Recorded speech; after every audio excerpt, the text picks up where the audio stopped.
మీ GIET ఇప్పుడు GGUగా మారింది. 2000కు పైగా ప్లేస్మెంట్స్ IPM, KPMG వంటి సంస్థలతో ఇంటిగ్రేటెడ్ కోర్సులు. UPSC కోచింగ్, అడ్మిషన్లు ఓపెన్. గత కొద్ది నెలలుగా బంగారం అలాగే వెండి తగ్గటం పెరగటం ఇదంతా మనం చూస్తూనే ఉన్నాము. మరోసారి వెండి ముఖ్యంగా భారీగా పతనం అయితే బంగారం కూడా కొంతమేరకు తగ్గినటువంటి పరిస్థితి. ఇది ఇలాగే నిలకడగా ఉంటుందా, లేకపోతే రాబోయే రోజుల్లో ఇంకా తగ్గే అవకాశం కానీ లేదు మళ్ళీ పాత రేటు కంటే పెరిగిపోయే అవకాశం కానీ ఉంటుందా? ఇదే విషయం మీద మనతో మాట్లాడడానికి ప్రముఖ మార్కెట్ అనలిస్ట్ ప్రభు గారు ఆన్లైన్లో సిద్ధంగా ఉన్నారు. ఒకసారి ఆయనతో మాట్లాడదాం. నమస్తే అండి. నమస్తే. ఏంటి పరిస్థితి? బంగారం ప్రియులకు అలాగే వెండి కొనాలనుకునే వాళ్ళకి ఏమన్నా శుభవార్త చెప్పే అవకాశం ఉందా మీరు? శుభవార్త అంటే ముందే చెప్పాం తగ్గుద్దని, తగ్గింది. స్టీపెస్ట్ ఫాల్ జూన్ క్వార్టర్ లో. సిల్వర్ కూడా లాస్ట్ 4 years తీసుకుంటే సిల్వర్ కూడా ఫస్ట్ బాగా పడింది కదా. సో దట్స్ అంటే ఇప్పుడు ఎందుకు అంత అంటే ఫెడ్ మీటింగ్ ఉంది కాబట్టి వాళ్ళు ఏం చెప్పారు లాస్ట్ ఫెడ్ మీటింగ్ లో, ఇంట్రెస్ట్ రేట్లు పెంచాల్సిందే. 16 members లో 8 members కన్ఫర్మ్ చేశారు. ఇది ఇన్ఫ్లేషన్ ఎక్కువ ఉంది కాబట్టి, మనది ఇన్ఫ్లేషన్ ఎక్కువ ఉంది కాబట్టి, అంటే US లో ఉంది కాబట్టి, సో డెఫినెట్ గా ఈ డిసెంబర్ లోపల 25 basis point 50 basis point పెంచాల్సిందే. పెంచితేనే మనకు బ్యాలెన్స్ అవుతుంది, లేదు అన్నప్పుడు వాళ్ళు పెంచేటట్టు ఉన్నారు ఇప్పుడు. అంటే ఇప్పుడు ఇంట్రెస్ట్ రేట్ అయినప్పుడు దానికి ఇన్వర్స్లీ ప్రొపోర్షనల్ కాబట్టి కొంచెం తగ్గే ఛాన్స్ ఉంది. ప్లస్ మనకి లోకల్ మనకు వచ్చేదానికి డైరెక్ట్ మన ప్రైమ్ మినిస్టర్ గారు వద్దన్నారు 1 year, అదొక ఎఫెక్ట్. ట్యాక్స్ పెంచాం 6% నుంచి 9%. గోల్డ్ తో పాటు మొత్తం తగ్గుతున్నాయి. సో మరి ఇప్పుడు ఆ ఇంపోర్ట్ ట్యాక్స్ తగ్గిస్తారా?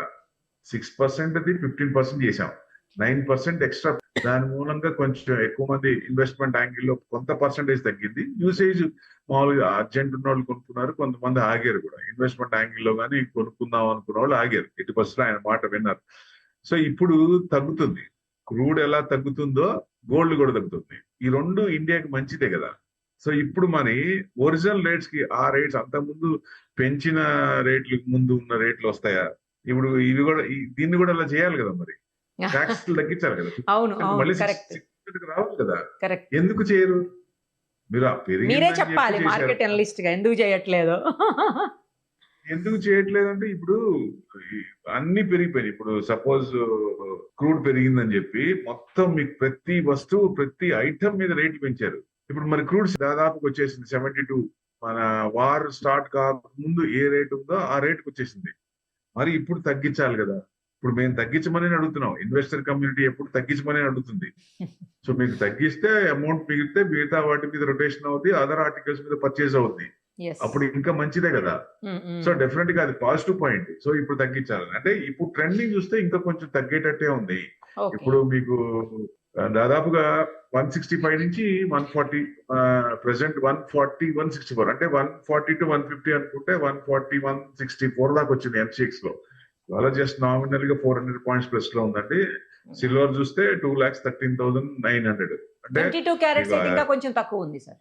ఇంకా అంటే జనరల్ గా 24 ఎక్స్చేంజ్ లో లిస్ట్ అయ్యేది 24 మెయిన్ ఉంటుంది. దాని ప్రకారంగా వెళ్తాం. కానీ ఆర్నమెంట్ గోల్డ్ అంతా 22 carats ఉంటుంది మాక్సిమం.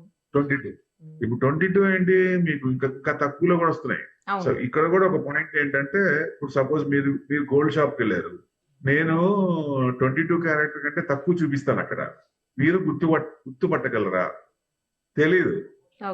షాప్ ఇది ఈ క్యారెక్టర్స్ అంటే తప్ప మామూలుగా ఇండివిజువల్ ఇన్వెస్టర్ కానీ ఇండివిజువల్ రిటైల్ కొనుక్కునే వాళ్ళకి కానీ ఇంత క్యారెక్టర్స్ అనేది అది టెస్ట్ చేస్తే గానీ చెప్పలేం, కానీ మామూలుగా అయితే చెప్పలేం. అక్కడ అందుకనే ట్రస్ట్ వర్తినెస్. అక్కడ ట్రస్ట్ ఉన్న వాళ్ళు ఇప్పుడు అలవాటైన షాప్ అందుకే వేరే షాట్కి వెళ్ళిన ఏమంటే మోసం చేయొచ్చు, చెప్పలేము. మనకేం తెలియదు కదా, క్యారెక్టర్స్ తక్కువ ఇస్తే ఏం తెలియదు. అయినా ఒక సామెత కూడా ఉంది కదా సార్, బంగారం తయారు చేసి అతను భార్యకి తయారు చేసినా కూడా అందులో కూడా కల్తీ కలుపుతారని. మీరే చెప్పాలి, మేము చెప్పిన కంటే ఉంది అలాగా ఒక నానుడి. అవునండి, అట్లా ఉంటుంది. అంటే మీకు ఒక షాప్ హిమాయత్ నగర్ ఏరియా ఒకటి తీసుకోండి, పక్క పక్కనే 2 షాపులు ఉంటే 500-600 points గోల్డ్ తేడా ఉంటుంది. ఎందుకు ఉంటుందంటే మీరు చెప్పిందే కారణం. ఫిక్స్డ్ రేట్ ఉండదు. ప్రతి షాప్ కూడా ఈ రేట్ లో అది కూడా రావాలి. ప్రతి బయట రిటైల్ అమ్మేది కూడా ప్రతి షాప్ కూడా ఒకటే రేట్ మెయింటైన్ చేయాలి. గోల్డ్ ఇంటర్నేషనల్ బయట నుంచి తెప్పించుకుంటాం కాబట్టి దానికి మనకు పెద్ద కంట్రోల్ ఉండదు. అనేక విధాలుగా ఇండియాలోకి ఎంటర్ అవుద్ది. సో ఒక్కొక్కళ్ళు క్వశ్చన్ చూసుకుంటారు, పర్వాలేదు తగ్గించుకుంటారు, కొంతమంది కొంచెం పెంచుకుంటారు. అంటే ఆ ప్రీమియం అనేది షాప్ కి తేడా ఉంటుంది. That's what main thing. అది ఇంకా కొంచెం తగ్గే ఛాన్స్ ఉందా అంటే ఇంకా కొంచెం తగ్గే ఛాన్స్ ఉంది. జూలై 29th మళ్ళీ ఫెడ్ మీటింగ్ ఉంది. అక్కడ ఇంట్రెస్ట్ రేట్ పెంచచ్చు అనేది ఎక్స్పెక్టేషన్. సో అక్కడ 50 బేసిస్ 20 బేసిస్ పెంచచ్చు. అక్కడ పెంచినప్పుడు ఈ లోపల కూడా కొంచెం డౌన్ సైడ్, అంటే లాస్ట్ ఇయర్ 70% ఇచ్చింది. ప్రతి సంవత్సరం కూడా 70% ఎక్కువ రావాలంటే కష్టం కాబట్టి ఇప్పుడు ఈ సంవత్సరం కన్సాలిడేషన్ మోడ్ లోనే ఉండి టైట్ అంటే 1-2 ఇయర్స్ అట్లానే ఉండి తర్వాత మళ్ళీ బ్రేక్అవుట్ అవుతుంది. అంటే లాంగ్ టర్మ్ మళ్ళీ పాజిటివ్ ఉంది గోల్డ్ కానీ మెటల్స్ కానీ. సరే సిల్వర్ తీసుకుంటే సిల్వర్ కూడా మీకు ఇండస్ట్రియల్ యూసేజ్ మారినంత కాలం, ఆల్టర్నేట్ రానంత కాలం ఈ సిల్వర్ మీద డిమాండ్ ఉంటుంది. సో కన్సిస్టెంట్ గా లాంగ్ టర్మ్ అయితే ఓకే, కానీ షార్ట్ టర్మ్ లో కొంచెం ఈ జిగ్స్ అనేవి ఉన్నాయి కాబట్టి కొంచెం తగ్గే ఛాన్సులే ఉన్నాయి. కొంచెం ఎవరైనా సరే కొంచెం వెయిట్ చేయొచ్చు. ఎందుకంటే 140 తగ్గిందంటే మళ్ళీ నెక్స్ట్ 136,500 అంతవరకు ఉంది నెక్స్ట్ సపోర్ట్. అక్కడ దాకా రావచ్చు. 1 lakh ఏమన్నా వచ్చే అవకాశం ఉంటుందా? అంటే మరి ఇప్పుడు సెంట్రల్ బ్యాంక్స్ అన్ని కొంటున్నాయి. వాళ్ళందరూ ఏదైనా అమ్మితే, ఇప్పుడు రష్యా అమ్మింది, ఎందుకు అమ్మింది? వార్ మెయింటైన్ చేయడానికి, యుక్రెయిన్ వార్. అదే టర్కీ అమ్మింది, ఆయిల్ అమ్ముడుపోవట్లేదు కాబట్టి వాళ్ళకి రొటేషన్ కావాలి కాబట్టి గోల్డ్ కొంత అమ్మారు. అంటే వాళ్ళకి ప్రాబ్లం వచ్చినప్పుడు ఏదన్నా మనం 91 లో పివి నరసింహారావు గారు ఎట్లా చేశారో అట్లానే దాన్ని ప్రతి కంట్రీ కూడా ఫాలో అవుతుంది అనుకోవచ్చు. దాని అనుగుణంగా ఎవరికి ప్రాబ్లం వచ్చిందో వాళ్ళు అనుగుణంగా అమ్ముతారు, కానీ అందరూ ఒకేసారి అమ్మే ఛాన్స్ లేదుగా. కోవిడ్ లాంటిది ఏదైనా వస్తే అప్పుడు అసలు చేయడానికి కూడా లేదు కదా, బయటికి రావడానికి కూడా లేదు, ఏం చేయడానికి కూడా లేదు, గోల్డ్ అమ్మడానికి కూడా లేదు. సో అట్లా కాదు కాబట్టి అట్ ఎ టైం అమ్మరు. సో డెఫినెట్ గా ఈ సెంట్రల్ బ్యాంక్స్ అయితే బ్యాంకులు ఎక్కువ చేస్తున్నాయో ఆ ఎక్కువ చేసిన వాళ్ళందరూ ప్రాఫిట్ చేసుకుందాం అంటే తప్ప మీరు అనుకునే రేట్ రాకపోవచ్చు. ఓకే. ఏదైనా మోడీ గారు ఎప్పుడైతే అనౌన్స్మెంట్ చేశారో బంగారం కొనకండి అని, తర్వాత ఈ ట్యాక్స్ లేని పెంచిన తర్వాత నుంచి కొంత మేరకు తగ్గుతూ వస్తుందేమో సార్? అంటే ట్యాక్స్ పెంచినప్పుడు జనరల్ గా బయింగ్ పర్చేసింగ్ ఇది తగ్గుద్ది. ప్లస్ ఆయన చెప్పారు కాబట్టి విన్నారు, 100% విన్నారు. 1 year ఆగుదాం, తొందర ఉంది. ఇప్పుడు నేను ఎమర్జెన్సీ లేని వాళ్ళంతా ఆగచ్చు కదా, పర్సెంటేజ్ ఆగుద్ది మీకు.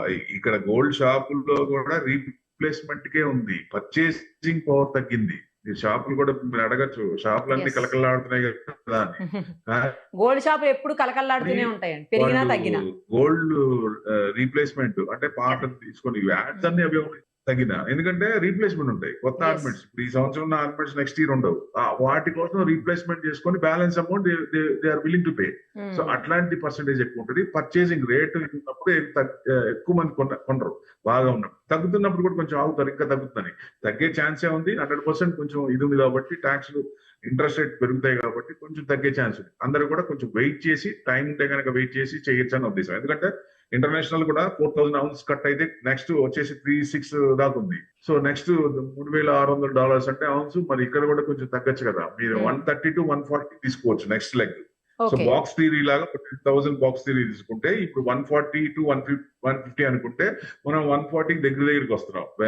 వెన్ ఎవర్ ఇట్ 140 కట్ అయిందో నెక్స్ట్ బాక్స్ థియరీకి వస్తుంది. అప్పుడు 130 to 140 ఆ రేంజ్ వరకు వచ్చి, అంటే 136, 135 ఆ రేంజ్ వరకు వచ్చి అప్పుడు కండిషన్ చూడాలి మళ్ళీ. అప్పుడు ఇంకా అంటే ఇంకా ఉందా లేకపోతే ఇంకా డౌన్ సైడ్ ఉందా అనేది సిచ్యువేషన్ ఆ లెవెల్స్ వచ్చినప్పుడు చూస్తే మనకు అర్థమవుతుంది. వెండి కూడా ఒకటేసారి 10,000 తగ్గింది సార్. ఇంకా రాబోయే రోజుల్లో వెండి ఇంకా తగ్గే అవకాశం ఏమైనా కనిపిస్తోందా నియర్ ఫ్యూచర్ లో? యాక్చువల్లీ అది అగ్రెసివ్ మెటల్. ఎవరైనా సరే రిస్క్ ఎక్కువ ఉంటుంది. 4,10,000 ఇది ఎక్స్చేంజ్ లో లిస్ట్. బయట అయితే ఇంకా ఎక్కువ ఉంది, ప్రీమియం ప్లస్ జిఎస్టీ రెండు వేసుకోవాలి బయట. సో 4,10,000 ఇప్పుడు ఎంత ఉంది? దాదాపుగా 50%. 4,10,000 కొనుక్కున్న వాళ్ళ పరిస్థితి ఏంటి? ఇక్కడ ఏంటంటే చాలా మంది ఏం చేశారంటే పొజిషన్ అనేది అకౌంట్స్ లో వాళ్ళు పెట్టుకోకుండా షాపుల్లో అది స్టోరేజ్ చేయడానికి ప్రాబ్లం కాబట్టి, ఇళ్లలో పెట్టుకోవడానికి ఇబ్బంది కాబట్టి ఎక్కువ 10 kgs అంటే సిల్వర్ పెట్టుకోవడం కష్టం కదా. సో అట్లాంటిది ఏం చేశారు, షాపుల్లోనే పెట్టి వాళ్ళ దగ్గర ఇచ్చేస్తున్నారు. ఆ స్టోర్ చేసినందుకు అమౌంట్ ఇస్తూ కొంత అమౌంట్ ప్రాఫిట్ లో కొంత అమౌంట్ ఇస్తూ చెప్పు. కానీ వాళ్ళు ఏం చెప్తున్నారు, ఎక్స్చేంజ్ లో ఉన్న రేట్లు కానీ బయట రేట్లు కానీ అమ్మేటప్పుడు ఒక రేటు, కొనేటప్పుడు ఒక రేటు చెప్తున్నారు. దానివల్ల చాలా మంది ఇబ్బంది పడుతూ ఉన్నారు. సో నేను ఎవరికైనా చెప్పేది ఏంటంటే, మీరు స్టోరేజ్ ప్రాబ్లం ఉంది, ఫ్యూచర్స్ అంటే ఫ్యూచర్స్ లో రిస్క్ ఉంటుంది, అప్ అండ్ డౌన్ ఉంటుంది. సిల్వర్ ఈటీఎఫ్స్ కొనుక్కోండి, తగ్గినా మనకి పర్లేదు, మళ్ళీ ఎప్పుడో లాంగ్ టర్మ్ వచ్చేదాకా హోల్డ్ చేసుకుంటాం. అదే మీకు ఈ షాపుల్లో వాళ్ళు పెట్టుకున్న వాళ్ళు ఏం చెప్తున్నారో తెలియదు, ఏం చేస్తున్నారో తెలియదు, ఏ రేట్ లో చెప్తారో తెలియదు, అసలు ఒరిజినల్ రేటో తెలియదు. సో ఇవన్నీ ఇబ్బందులు ఉంటాయి. సో ఎక్కువ మంది విలేజెస్ లో ఈ పని బాగా చేశారండి. 4,10,000 వచ్చేదాకా బాగా చేశారు. ఇప్పుడు ప్రతి వాళ్ళు కూడా అరే మేము సిల్వర్ ఈటీఎఫ్స్ పెట్టుకుంటే బాగుండేది, మీరు చెప్తే వెళ్ళలేదు, మేము ఆ రోజు పెట్టుకుంటే బాగుండేది, ఈ రోజు హ్యాపీగా ఉండేవాళ్ళం అని చాలా మంది ఫోన్లు కూడా వస్తున్నాయి. ఎందుకంటే బికాస్ ఆఫ్ దిస్ 80% చేయకూడని పని. ఎందుకంటే మనకి ఉన్నదానికి ఎక్సెస్ అమౌంట్ ఏదైతే ఉందో దాంతో నాకు పని లేదు, దీని మీద ఇన్వెస్ట్మెంట్ నాకు వర్కౌట్ అవ్వాలి అనుకున్నప్పుడు టైం ఇస్తే డెఫినెట్ గా మరి అగ్రెసివ్ మెటల్ కాబట్టి పెరిగినప్పుడు అంతే పెరుగుద్ది, తగ్గినప్పుడు అంతే తగ్గుద్ది. తగ్గడం కూడా విపరీతంగా తగ్గుద్ది, పెరగడం కూడా విపరీతంగా పెరుగుద్ది. మళ్ళీ మూవ్మెంట్స్ రావాలి. ఎందుకంటే మీకు వరల్డ్ గోల్డ్ కౌన్సిల్ గోల్డ్ కూడా చెప్పినట్టు సిల్వర్ కూడా ప్రతి సంవత్సరం కూడా అంత పర్సెంటేజ్ ఎట్లా వస్తుంది, లాస్ట్ ఇయర్ వచ్చినంత ఎందుకు రాదు కదా. సో ఇండస్ట్రియల్ యూసేజ్ లో తేడా లేదు, అంటే డిమాండ్ సప్లైలో తేడా లేదు. సో సప్లై ఇంకా తగ్గితే ఇంకా డిమాండ్ పెరిగింది, కానీ వచ్చే కంపెనీలు కొత్త కంపెనీలు ఇంకా పెరిగే ఛాన్స్ ఉంటుంది కాబట్టి సో ఇది పొజిషనల్ ప్రకారమే కొంచెం అప్ అండ్ డౌన్. ఈక్విటీ అనుకోండి, ఎన్ఎస్సీలో అంటే ఆప్షన్స్ ప్రకారంగా they are playing like anything, options ని అప్ అండ్ డౌన్ చేయడం. అట్లానే ఇక్కడ ఫ్యూచర్స్ లో కూడా పొజిషన్స్ ఉన్నాయి కాబట్టి కొంచెం రీజిక్, మళ్ళీ బయట ఇలా ఇంట్రెస్ట్ రేట్ తగ్గిస్తున్నారు, ఇవన్నీ ఎక్కువ ఇది అవుతున్నాయి కాబట్టి సో కొంచెం తగ్గే ఛాన్స్ ఉన్నాయి. సో ఇది ఎవరైనా సరే ఇట్లా చూసుకొని దీని అనుగుణంగా పెట్టుకుంటే మంచిదని ఉద్దేశం. ఇంకా మీకు ఇంటర్నేషనల్ 3,600 వరకు రావచ్చు. అదే మీకు 50 ఇంటర్నేషనల్ సిల్వర్ అయితే $50 వరకు రావచ్చు. 50.1 అంటే 51 తీసుకోవచ్చు. ఇంకా $6-7 కొంచెం తగ్గే ఛాన్స్ ఉంటాయి. అంటే డౌన్ ట్రెండ్ కంటిన్యూస్ గా ఎప్పుడు డౌన్ ట్రెండ్ ఉండదు. సో ఎక్కడో చాట కొంచెం బలం తీసుకొని సపోర్ట్ తీసుకొని అక్కడి నుంచి కొంచెం మూవ్మెంట్ అయ్యే ఛాన్స్ ఉంది కాబట్టి మళ్ళీ అంతవరకు రావచ్చు. ఇది మీకు మన మార్కెట్ లో చూస్తే మనం 135, 136 ఆ రేంజ్ కి వచ్చి ఎక్కడైనా సపోర్ట్ తీసుకుంటాం. మీరు అన్నట్టు లక్షకి ఇది రాకపోయినా సిల్వర్ 2 లక్షల ఇంకా 13,000 ఉంది కాబట్టి ఆ 13,000 కంటే 2 lakhs మాక్సిమం 2 lakhs 2,000, 2 lakhs 3,000 వరకు రావచ్చు. అంటే 2 లక్షల ఫిగర్ వరకు కొంచెం డౌన్ ట్రెండ్ ఉంది, అక్కడ వరకు రావచ్చు అనేది ఎక్స్పెక్ట్ చేస్తున్నాం. లెట్ us see అండి. Thank you so much.